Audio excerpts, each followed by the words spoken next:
위하여 죽어사 우리로 하여금 깨어 있든지 자든지 자기와 함께 살게 하려 하셨느니라. 아멘.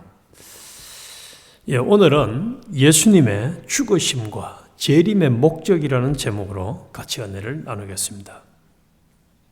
우리는 지금까지 데살로니가 전서를 새벽기도를 통하여 계속 묵상하면서 은혜를 받아왔습니다. 그러면서 이런 의문이 들지 않나요? 어떻게 3, 4주 동안 복음을 듣고도 흠잡을 것이 없으며 사람과 하나님께 대해서 더 이상 가르칠 필요가 없을 정도로 거룩하고 온전하고 그런 진실한 신앙생활을 잘하는 교회가 되었을까? 또 모든 믿는 자들의 본이 되고 믿음의 소문이 널리 퍼지며 사역자들에게 자랑과 기쁨이 되고 하나님께는 영광을 돌리는 교회가 되었을까? 그러나 내 자신을 봐도 또 내 주변에 있는 많은 사람들을 봐도 심지어는 몇십 년을 예수를 믿었음에도 불구하고 세상의 한 발, 교회의 한 발을 디디고 성경 말씀을 적당히 애누리하면서 살아가는 사람이 너무 많은데 어떻게 그게 가능해? 이런 의문을 저는 계속해서 가지게 되었습니다. 그런데 이 데살로니가 교회가 이렇게 짧은 시간에 복음을 받아들였음에도 이런 참 믿기지 아니하는 이런 신앙생활을 할 수 있었던 단서를 제일 먼저 찾을 수 있는 것이 2장 13절이죠. 그들은 바울에게 하나님 말씀을 받을 때에 사람의 말로 받지 아니하고 하나님의 말씀으로 받았습니다. 그래서 그 말씀이 그대로 사는 데살로니가 교회의 역사하였기 때문임을 우리는 살펴봤습니다. 그들은 하나님의 말씀을, 복음을 하나님의 말씀으로 받아서 그대로 믿고 순종했다는 사실입니다. 그럴 때에 천지를 창조하신 전능의 말씀, 또 선포된 대로 점 하나도 없어지지 아니하고 다 성취되는 약속의 신실한 말씀이 데살로니가 교회 성도들을 믿음의 사람으로 만들어 준 것입니다. 할렐루야죠. 이 외에도 데살로니가 교회가 말씀을 온전히 믿고 순종하는 믿음의 길을 걷게 된 중요한 단서를 오늘 읽은 본문과 또 바울의 신앙 사상과 가르침을 통해서 찾을 수가 있습니다. 오늘 읽은 이 10절에 예수께서 우리를 위하여 죽으사, 이 말은 데살로니가 전후서를 통하여 여기에 단 한 번만 언급되었습니다. 그러나 바울은 이 본 서신을 쓰고 있을 때 그는 고린도에서 그리스도의 대속적인 죽음에 관해서 계속 증거하고 있었습니다. 그리고 이 데살로니가 서신서보다 나중에서 이제 로마서, 고린도 전후서, 갈라디아서 등에서 바울은 이 주제를 가장 중요하게 다루고 있습니다. 그래서 대표적인 구절을 찾아보면은 로마서 5장 8절에 우리가 아직 죄인 되었을 때에 그리스도께서 우리를 위하여 죽으심으로 하나님께서 우리에 대한 자기의 사랑을 확정하셨느니라. 또 고린도후서 5장 15절에 그가 모든 사람을 대신하여 죽으심은 살아있는 자들로 하여금 다시는 그들 자신을 위하여 살지 않고 오직 그들을 대신하여 죽었다가 다시 살아나신 이를 위하여 살게 하려 함이라. 그런데 본 서신에서 이것이 간략하게 한마디로 언급되어 있는 것이 바울이 이 주제를 그의 신학의 기초로 이미 데살로니가 교인들에게 가르쳤기 때문에 사도행전 17장 1절부터 3절에 보면은 그들이 암비볼리와 아볼로니아로 다녀가 데살로니가에 이르니 거기 유대인의 회당이 있는지라. 바울이 자기의 관례대로 그들에게 들어가서 새 안식일에 3주간을요. 3주간에 걸쳐서 성경을 가지고 강론하며 뜻을 풀어 그리스도가 해를 받고 죽은 자 가운데서 다시 살아나야 할 것을 증언하고 이르되 내가 너희에게 전하는 이 예수가 곧 그리스도라. 그래서 이 사도행전 17장에 보면은 이미 예수님의 죽음과 부활에 대해서 가르쳐 주었다. 다시 말하면 이 데살로니가 교인들은 예수님의 십자가의 죽으심과 부활에 대한 교훈을 이들은 익히 명확하게 알고 있었다는 사실. 우리로 하여금 깨든지 자든지 이 말씀은 재림과 관련된 4장 13절에서 18절과 연관해서 보면은 살았든지 죽었든지라고 해석하는 것이 자연스러워 보입니다. 그래서 살았든지 죽었든지, 다시 말해서 이 땅에 살고 있을 때도 또 죽어서 나중에 부활을 했을 때도 그 말이죠. 천국 갔을 때도 자기와 함께 살게 하려 하셨느니라.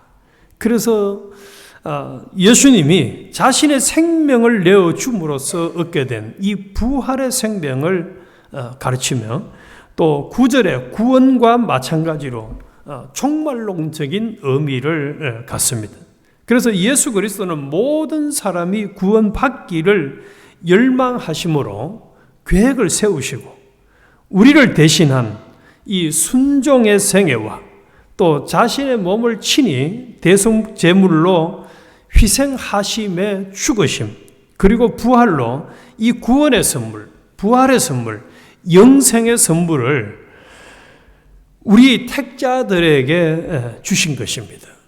그래서 우리가 받아 누리고 있습니다. 할렐루야 중에 할렐루야입니다.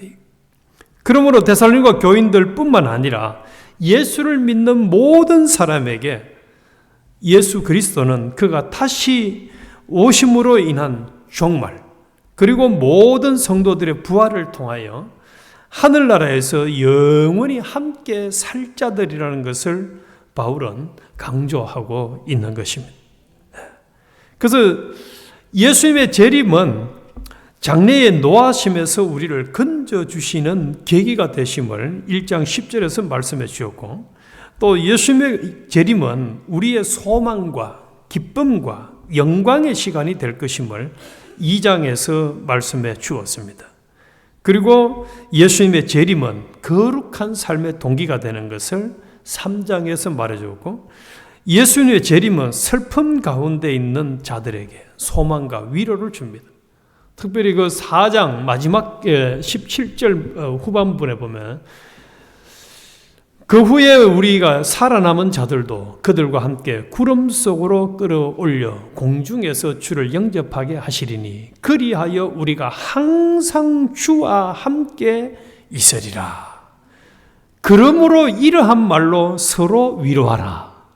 그래서 데살로니가 성도들에게 바울이 예수님이 이 땅에 오시고 부활을 하게 되고 또 살아남은 자도 변화되어서 주님을 맞이하게 되어지면 주님과 함께 항상 살게 될 것이다. 이 말로 서로 위로하라. 소망과 위로를 주라.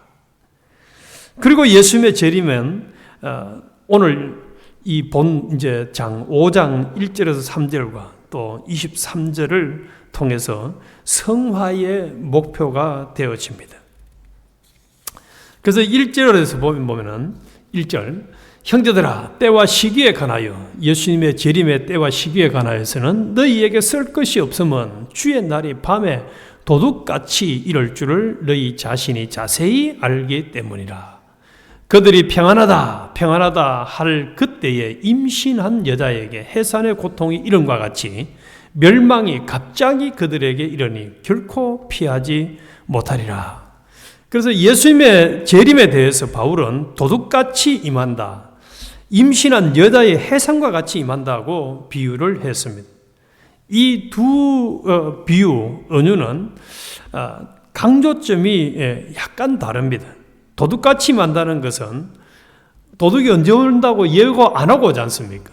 그래서 항상 깨어서 거룩한 삶, 충성스러운 삶을 살아야 할 것을 강조하고 있고, 임신한 여자의 해상과 같다는 것은 임신한 여자는 아기가 언제 태어날지 그 날짜와 시간은 모르지만 반드시 오죠. 이게.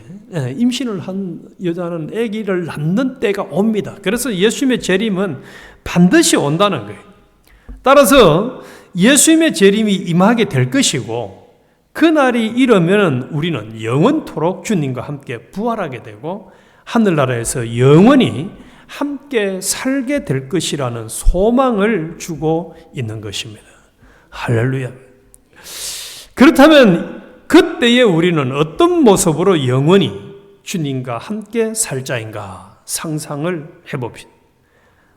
주님을 맞이했을 때, 주님과 영원히 살 그때에 우리 자신들의 모습은 어떤 모습일까? 주님이 잘했다 칭찬하며 나그네 인생을 사느라고 수고 많았다. 이젠 나와 함께 영원토록 기쁨과 안식을 누리자라고 격려를 받으며 살 수 있을런지, 아니면은 부끄러워서 주님 가까이 갈 수가 없고, 주님은 우리를 책망할 수도 없고 괴로워서 아무 말씀을 못 하시거나 주님이 우리를 피하는 자로 영원히 살게 되지는 않을지.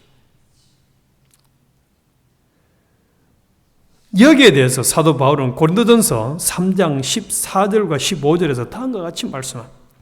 만일 누구든지 그 위에 세운 공적이 그대로 있으면 상을 받고 누구든지 그 공적이 불타면 해를 받으리니 그러나 자신은 구원을 얻되 불 가운데서 받은 것 같으리라. 그렇기 때문에 바울은 데살로니가 교인들에게 깨어서 근신하여 믿음과 사랑으로 가슴에 흉배를 붙이고, 즉 호신경을 붙이고 구원의 소망의 투구를 쓸 것을 8절에서 말씀을 하고 있습니다. 즉 항상 구원의 소망을 품고 살아야 할 것을 권면했습니다. 그리고 11절에서는 서로 덕을 세우기를 힘쓰라.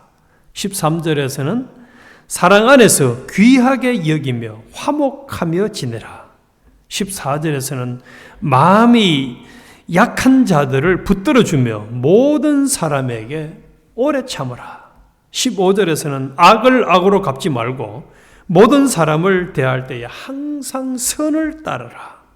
16절에서는 항상 기뻐하라. 17절에는 쉬지 말고 기도하라.